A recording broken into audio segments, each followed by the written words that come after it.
sa patuloy na pagpapaigting ng kapulisan ng Cordillera sa kanilang kampanya kontra droga. Matagumpay ang isinagawang marijuana eradication ng mga operatiba ng Benguet Police Provincial Office sa isang communal forest sa Kibungan, Benguet.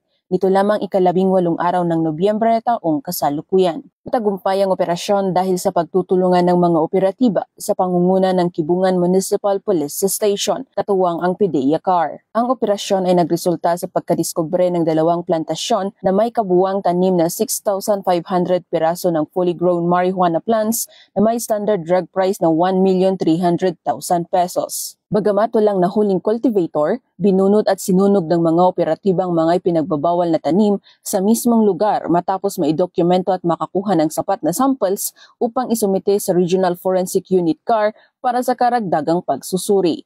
Ang matagumpay na operasyon ay patunay sa dedikasyon at determinasyon ng Benguet PNP sa pinaigting na kampanya laban sa illegal drug cultivation na may layuning maputol ang pinagmumulan ng supply ng marijuana sa rehiyon upang mapanatili ang kaayusan at kaligtasan ng mga mamamayan ng Cordillera.